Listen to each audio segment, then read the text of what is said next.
앞에서 경외함으로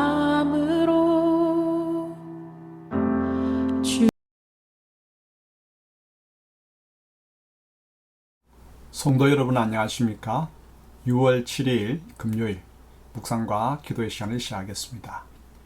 우리의 삶이 참으로 힘들더라도 하나님께서 주시는 하늘 용기로 가득히 우리 가슴이 채워져서 그 모든 어려움들을 너끈하게 차고 나갈 수 있게 되기를 축복합니다.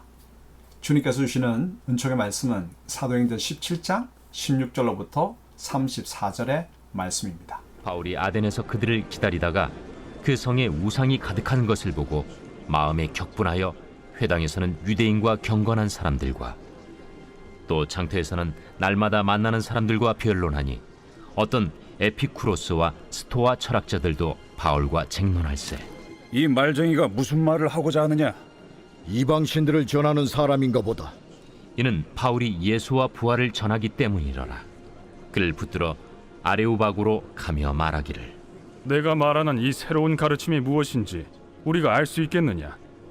내가 어떤 이상한 것을 우리 귀에 들려주니 그 무슨 뜻인지 알고자 하노라. 하니 모든 아덴 사람과 거기서 나그네 된 외국인들이 가장 새로운 것을 말하고 듣는 것 이외에는 달리 시간을 쓰지 않음이더라.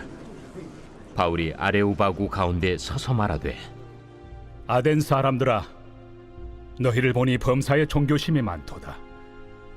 내가 두루 다니며 너희가 위하는 것들을 보다가 알지 못하는 신에게라고 새긴 단도 보았으니, 그런즉 너희가 알지 못하고 위하는 그것을 내가 너희에게 알게 하리라. 우주와 그 가운데 있는 만물을 지으신 하나님께서는 천지의 주제시니 손으로 지은 전에 계시지 아니하시고 또 무엇이 부족한 것처럼 사람의 손으로 섬김을 받으시는 것이 아니니, 이는 만민에게 생명과 호흡과 만물을 친히 주시는 이심이라. 인류의 모든 족속을 한 혈통으로 만드사 온 땅에 살게 하시고 그들의 연대를 정하시며 거주의 경계를 한정하셨으니, 이는 사람으로 혹 하나님을 더듬어 찾아 발견하게 하려 하심이로되, 그는 우리 각 사람에게서 멀리 계시지 아니하도다. 우리가 그를 힘입어 살며 기동하며 존재하느니라. 너희 시인 중 어떤 사람들의 말과 같이 우리가 그의 소생이라 하니, 이와 같이 하나님의 소생이 되었은즉 하나님을 금이나 은이나 돌에다 사람의 기술과 고안으로 새긴 것들과 같이 여길 것이 아니니라.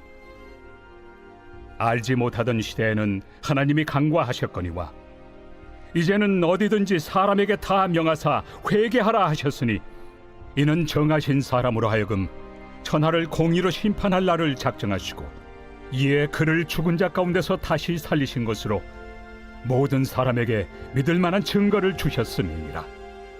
그들이 죽은 자의 부활을 듣고 어떤 사람은 조롱도 하고 어떤 사람은 이 일에 대하여 내 말을 다시 듣겠다. 이에 바울이 그들 가운데서 떠나매 몇 사람이 그를 가까이하여 믿으니, 그 중에는 아레오바구 관리 디오누시우와 다말이라 하는 여자와 또 다른 사람들도 있었더라. 바울은 아테네에 우상이 가득한 것을 보고 거룩한 분노 가운데 복음을 전하죠. 아레오바구 광장에서 철학의 도시 아테네 문화에 맞추어 하나님의 존재와 심판과 부활의 복음을 설교했습니다. 그럼 아테네에서의 선교에 대해 알아볼까요? 바울은 베레아에서 철학의 도시 아테네로 왔죠. 온 도시가 우상이 가득한 것을 보고 바울은 거룩한 분노에 휩싸여 복음을 전하였습니다. 왜냐하면 하나님께 돌려야 할 영광을 우상에게 드리고 있었기 때문이죠. 이 같은 거룩한 분노는 성령 충만한 사람들의 특성입니다. 하나님께 돌아가야 할 영광이 우상의 차지가 되는 상황을 견디지 못하고 되돌리려는 열성이죠. 하나님을 경배해야 할 영혼들이 우상 숭배자가 되어버린 것을 바꾸려는 안타까움입니다. 우리에게는 이러한 거룩한 분노가 있습니까? 없다면 왜 그렇다고 생각하십니까? 아레오바고 광장에 선 바울은 아테네 사람들에게 복음을 전할 때 그들의 관심을 집중시키기 위해 그들이 범사에 종교심이 많다고 이야기하며 설교를 시작하였죠. 우상이 얼마나 많았으면 알지 못하는 신에게라고 새긴 단도 있었습니다.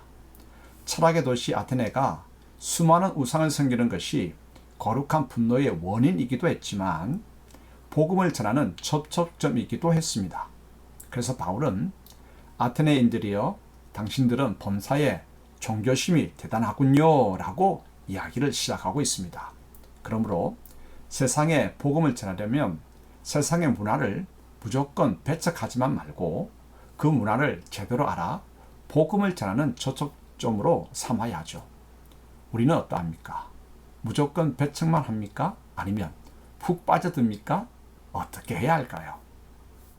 바울은 종교심이 많은 그들에게 하나님은 우상들과는 차원이 완전히 다른 분이시라고 논리적으로 소개합니다.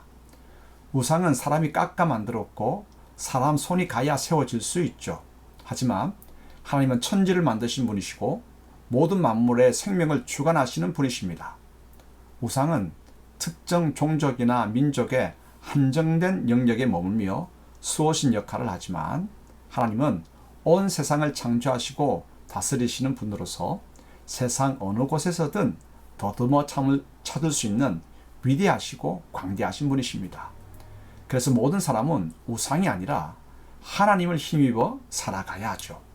지금까지는 몰라서 우상을 섬겼다고 한다면 이제부터는 회개하고 오직 하나님만을 섬겨야 합니다. 하나님은 천하를 심판하실 주님으로 예수 그리스도를 정하셨는데 그 증거가 죽은 자 가운데서 예수님을 다시 살리신 것이라고 바울은 설교하였죠. 죽은 자의 부활을 듣고 어떤 자들은 조롱하였지만 아레오바고 관리 디오누시오와 다말이라는 여인과 그 밖에 다른 사람들은 복음을 받아들였습니다. 대단한 철학자들을 배출하고 말의 논리력이 대단한 철학의 도시 아테네에서도 바울은 성령 충만하여 담대하면서도 논리적으로 복음을 전했죠. 상대가 아주 부유한 자이든 학식이 풍부한 자이든 큰 권력 있는 자이든 무력한 자이든 어떤 상대이든 성령 충만하면 그에게 적절한 방식으로 담대하게 복음을 전할 수 있습니다. 성령 충만한 바울처럼 거룩한 분노를 가지고 상대의 문화를 깨뜨려 적절한 방식으로 담대히 복음을 전하는 우리들이 되도록 하십시다. 그러기 위해선 철저히 기도하는 것 잊지 마십시다. 함께 기도하겠습니다.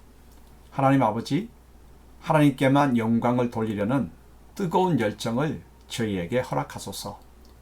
우상에게 그 영광이 돌려질 때 영혼들이 진리를 모른 채 그렇게 행할 때 다시 모든 상황을 되돌려 놓으려는 거룩한 분노와 뜨거운 열정을 허락하소서.